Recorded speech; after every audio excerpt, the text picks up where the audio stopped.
사랑하는 성도 여러분, 어제 하루도 주의 은혜 가운데 평안하셨습니까? 새벽에 계속 내린 집중호우로 어떠한 비 피해도 없으시기를 간절히 빕니다. 다 같이 사도신경으로 신앙 고백하며 2021년 9월 1일 수요일 아침 매일 성경 말씀 묵상 함께 시작하겠습니다. 나는 전능하신 아버지 하나님 천지의 창조주를 믿습니다. 나는 그의 유일하신 아들 우리 주 예수 그리스도를 믿습니다. 그는 성령으로 잉태되어 동정녀 마리아에게서 나시고 본디오 빌라도에게 고난을 받아 십자가에 못 박혀 죽으시고 장사된 지 사흘 만에 죽은 자 가운데서 다시 살아나셨으며 하늘에 오르시어 전능하신 아버지 하나님 우편에 앉아 계시다가 거기로부터 살아있는 자와 죽은 자를 심판하러 오십니다. 나는 성령을 믿으며 거룩한 공교회와 성도의 교제와 죄를 용서받는 것과 몸의 부활과 영생을 믿습니다. 아멘. 오늘 우리가 함께 읽을 기록된 하나님 말씀은 출애굽기 제19장 16절에서 25절까지의 말씀입니다. 출애굽기 제19장 16절에서 25절까지의 말씀입니다. 셋째 날 아침에 우레와 번개와 빽빽한 구름이 산 위에 있고 나팔 소리가 매우 크게 들리니 진중에 있는 모든 백성이 다 떨더라. 모세가 하나님을 맞으려고 백성을 거느리고 진에서 나오매 그들이 산 기슭에 서 있는데 시내산의 연기가 자욱하니 여호와께서 불 가운데서 거기 강림하심이라. 그 연기가 옹기가마 연기같이 떠오르고 온 산이 크게 진동하며 나팔 소리가 점점 커질 때에 모세가 말한즉 하나님이 음성으로 대답하시더라. 여호와께서 시내산 곧 그 산 꼭대기에 강림하시고 모세를 그리로 부르시니 모세가 올라가매 여호와께서 모세에게 이르시되 내려가서 백성을 경고하라. 백성이 밀고 들어와 나 여호와에게로 와서 보려고 하다가 많이 죽을까 하노라. 또 여호와에게 가까이 하는 제사장들에게 그 몸을 성결히 하게 하라. 나 여호와가 그들을 칠까 하노라. 모세가 여호와께 아뢰되 주께서 우리에게 명령하여 이르시기를 산 주위에 경계를 세워 산을 거룩하게 하라 하셨사온즉 백성이 시내 산에 오르지 못하리이다. 여호와께서 그에게 이르시되 가라. 너는 내려가서 아론과 함께 올라오고 제사장들과 백성에게는 경계를 넘어 나 여호와에게로 올라오지 못하게 하라. 내가 그들을 칠까 하노라. 모세가 백성에게 내려가서 그들에게 알리니라. 아멘. 어제까지 모세는 하나님의 지시를 받고서 시내산 정상에 2번이나 올라갔다 왔습니다. 산에 올랐을 때 하나님께서는 모세에게 이스라엘 백성들이 오늘과 내일 동안 자기 옷을 깨끗이 빨면서 성결함을 준비할 것을 지시하셨습니다. 경계선을 그어 놓을 테니 그 산을 넘어서 산 위로 마음대로 올라와서는 안 된다라고 하나님은 이스라엘 백성들에게 경고하셨지요. 제 세 번째 날 나팔 소리를 들을 때에만 이스라엘 백성들 모두는 진에서 나와 산 기슭 쪽으로 나아갈 수 있었습니다. 심지어 제 세 번째 날을 위하여 오늘, 내일, 이틀 동안은 성관계도 잠시 중단하라는 하나님의 지시를 모세는 이스라엘 백성들에게 전달하였습니다.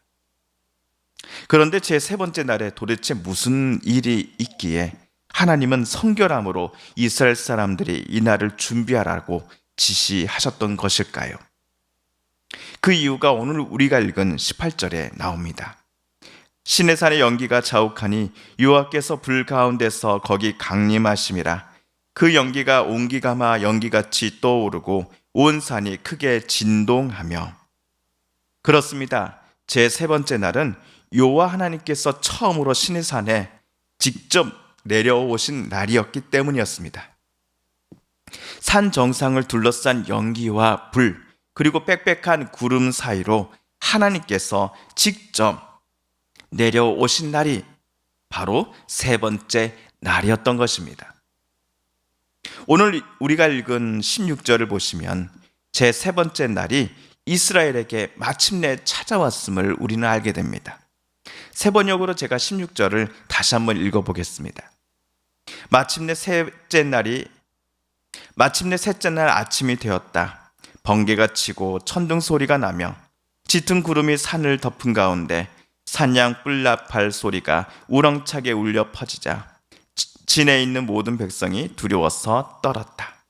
제 세 번째 날 이스라엘 사람들은 빽빽한 구름을 보았습니다. 빽빽한 구름을 통해 이스라엘은 하나님께서 이곳에 내려와 임재하신다라는 것을 두 눈으로 직접 볼 수 있었습니다. 하나님의 임재만으로도 이스라엘은 두려웠을 터인데 구름을 중심으로 번개가 치고 천둥 소리까지 나는 게 아닙니까? 또한 산양 뿔 나팔 소리가 우렁차게 울려 퍼지니 각자의 천막 안에 있던 모든 이스라엘 사람들은 두려워서 떨기 시작하였습니다. 모세도 산양 뿔 나팔 소리를 들었습니다. 모세는 백성들이 하나님을 만날 수 있도록 제 세 번째 날 진으로부터 그들을 데리고 나아갔습니다. 모세는 회중들을 시내산 기슭에 멈춰 세웠습니다. 아마도 그들이 멈춰 선 곳은 산 경계선이 보이는 곳이었을 것입니다. 회중들이 진에서 나와 모세를 따라 산 기슭 쪽으로 한 걸음 한 걸음 내디딜 때에 그들은 참으로 무서웠을 것입니다. 그런데 그들이 고개를 들었을 때 뜨거운 가마에서 연기가 나오는 것처럼 산 꼭대기에서 연기가 솟아올랐습니다. 산 전체가 마치 지진 때처럼 크게 진동하였으며 나팔 소리는 점점 커져만 갔습니다. 이런 상황 속에서 모세는 누군가를 향해 말하듯이 이야기하고 있었습니다. 이에 하나님은 모세만을 다시 산 위로 올라오라고 지시하십니다. 어제만 두 차례, 그리고 오늘 벌써 세 번이나 모세는 홀로 시내산에 올라갔습니다. 오늘 제 세 번째 등반 때 하나님은 모세에게 크게 세 가지를 말씀하십니다. 첫째, 이스라엘 백성들이 모세가 정해준 경계선을 넘어 산 위로 올라간다면 그들은 반드시 죽을 것입니다. 여호와의 임재를 통해 나타나는 거룩함을 신중하고도 조심스럽게 대해야 한다라는 사실을 하나님께서는 당부하신 것 같습니다.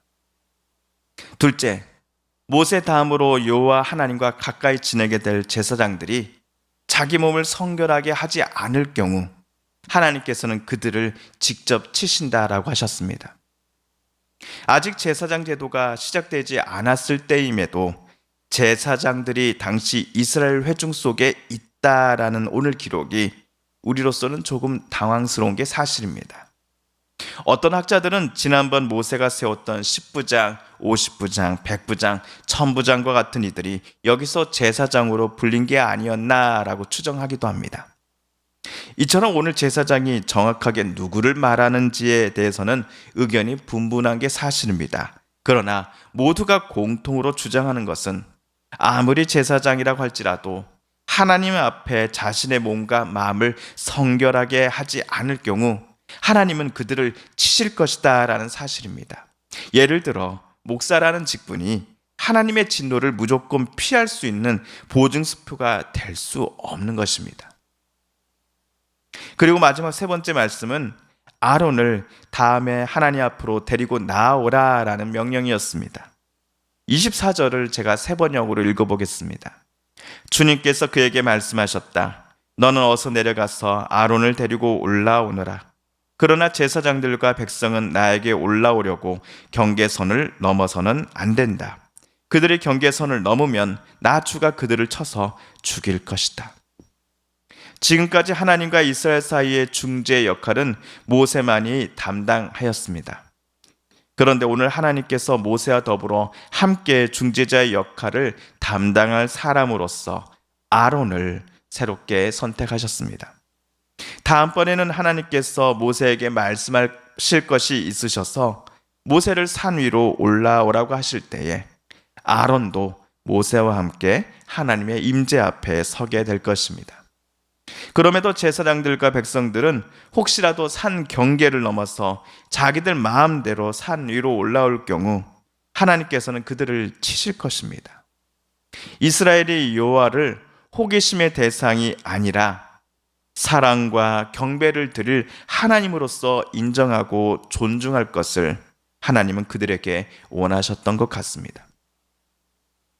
오늘 말씀 속에서 우리는 한 가지 교훈을 깨닫습니다. 우리도 매주일 예배 때마다 두려움과 떨림으로 하나님 앞에 나와 예배 드리기를 하나님은 저와 여러분에게 원하신다라는 사실입니다. 두려움과 경외함으로 하나님 앞에 서되 우리가 예수님의 이름을 의지하여 때를 따라 돕는 은혜를 주시는 하나님을 바라보며 하나님을 찾을 때에 여호와 하나님은 저와 여러분에게 큰 은혜와 평화를 베푸실 줄 저는 믿습니다. 그렇다면 하나님께서 오늘 하늘 보좌에서 시내산 정상으로 직접 내려오신 이유가 무엇이었을까요? 계약서를 쓸 때 갑과 을이 한 자리에서 계약 내용을 자세히 훑어보고 서명하고 그 계약서를 서로 주고받듯이 하나님께서는 이스라엘과 특별한 계약을 오늘 맺고자 하셨기 때문이었습니다. 하나님은 그들의 하나님이 되시고 이스라엘은 하나님의 백성이 된다라고 하는 계약을 위한 서약식에 하나님께서 직접 참석하시고자 시내산에 내려오신 것이었습니다. 그리고 내일 하나님은 모세를 통해 십계명을 이스라엘 백성들에게 전해주시면서 이스라엘이 본격적으로 하나님의 거룩한 백성으로 살아가기를 시작하게 하십니다. 우리도 내일부터 십계명을 천천히 살펴보도록 하겠습니다. 사랑하는 성도 여러분, 오늘 말씀을 읽으실 때 하나님께서 저와 여러분에게 깨닫게 해주신 교훈과 말씀, 들려주신 음성을 기억하며 이 시간 우리 함께 기도드리길 원합니다. 우리 성도님들과 가족들 중에 하나님의 고쳐주심과 일으켜 세워주심을 놓고 간절히 기도하는 분들이 계십니다. 하나님 고쳐주소서, 하나님 일으켜 세워주소서, 하나님 치료하여 주소서. 어젯밤 또 오늘 아침 집중적으로 내린 또 폭우로 인하여서 우리 성도님들 어떠한 피해도 없으시기를 간절히 빕니다. 또한 우리의 이웃들 또 이 비로 인하여서 피해 입고 힘들어하는 이들이 없도록 간절히 기도드립니다. 마지막으로 우리가 가지고 나오는 간절한 기도 제목 하나님께 아뢰며 하나님의 은혜 보좌 앞으로 더 가까이 나아가겠습니다. 함께 기도합니다.